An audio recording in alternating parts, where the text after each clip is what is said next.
et bienvenue dans le petit ciné des Mexicains. Voilà, c'est déjà un bon début, non? Ouais, disons que ça résume bien la situation, hein. On a dit bonjour alors que c'est le soir. C'est ça. On a dit bienvenue alors que tout le monde sait très bien que tout le monde est malvenu ici, hein, parce qu'on n'aime pas les gens. Ouais. Puis surtout toi, d'ailleurs. C'est vrai. Et on dit petit ciné des Mexicains alors qu'on va pas du tout parler de cinéma, que ça va être très long et qu'en plus on n'est pas du tout mexicain. C'est vrai, tu viens de résumer 4 ans de petit ciné, Pedro. Ouais, surtout que le petit ciné n'a qu'un an et demi. Ouais, Pedro, je suis pas très bien en ce moment, je suis un peu traumatisé. Ah bon? Qu'est-ce qui se passe? Tu m'inquiètes, Polo, t'es tout jaune.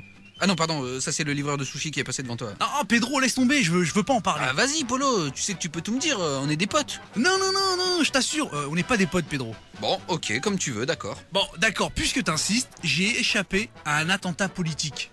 Ouais, c'est ça. T'as trop regardé Valkyrie avec Tom Cruise, toi, par contre. Oui, c'est vrai que mon agresseur en avait que 3 doigts lui aussi, mais c'est le seul point commun qu'il y a avec Tom Cruise dans Valkyrie.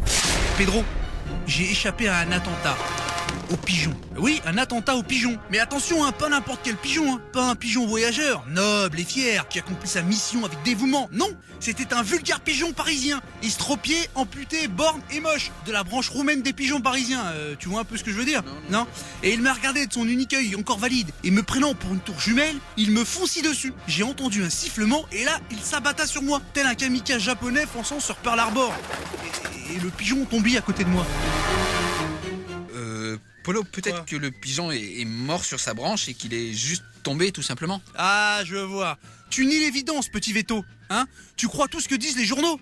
Comme tu es manipulable. Tu sais pourtant que les pigeons sont très puissants et qu'ils contrôlent les médias, hein? Et qu'ils ont tenté de m'assassiner dans un horrible attentat à cause de la ligne éditoriale du petit ciné. Pourquoi? Parce que quand on dit qu'on parle de ciné, alors que c'est pas vrai, on prend les gens pour des pigeons. Et ça, ils aiment pas les vrais pigeons. Bon, ok, d'accord, Polo, t'as raison. Et si on parlait du film un petit peu? C'est vrai. Aujourd'hui, on va vous parler de l'étrange histoire de Benjamin Button. Hein, c'est un film américain qui se passe au début du siècle dernier aux États-Unis.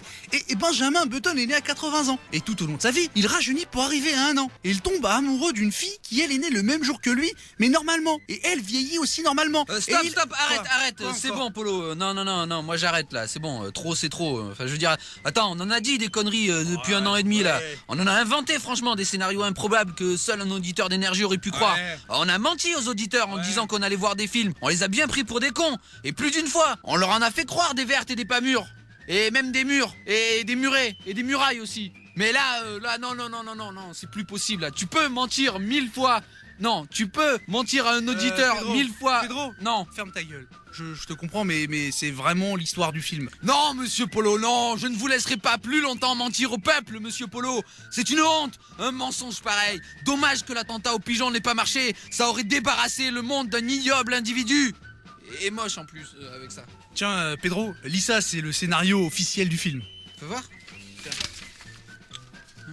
Ah, pardon, autant pour moi, je suis oblitéré.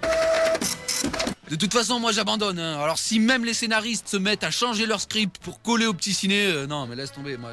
Bon, Benjamin Button, c'est l'histoire d'un enfant qui naît vieux et qui tombe amoureux d'une jeune fille qui meurt vieille. Et là, le vieux, plus il vieillit, plus il devient jeune. Alors que la vieille, elle, plus elle vieillit, plus elle vieillit. Tu me suis? Où ça? Ta gueule. À un moment donné, Benjamin Button, il sort de la maison de retraite. Et il se pète une hanche. Qu'est-ce que c'est con d'être vieux? Il joue au bridge, mais avec ses dents. Il se couche très tôt, il se lève encore plus tôt. Mais c'est con parce que tu peux pas te lever avant de t'être couché. Enfin bref, il écoute les grosses têtes et après il regarde Julien Lepers. Et le dimanche, il regarde Drucker dans Vivement Dimanche.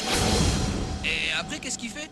Bah, je sais pas, il doit regarder les chiffres et des lettres et puis faire d'autres choses. Non, je veux dire, dans le film, il fait quoi après? Bah, il vieillit, mais à l'inverse, tu vois. Bon, l'histoire est un peu tirée par les cheveux, mais heureusement qu'il y a Brad Pitt, parce que sinon, il n'aurait aucun intérêt ce film.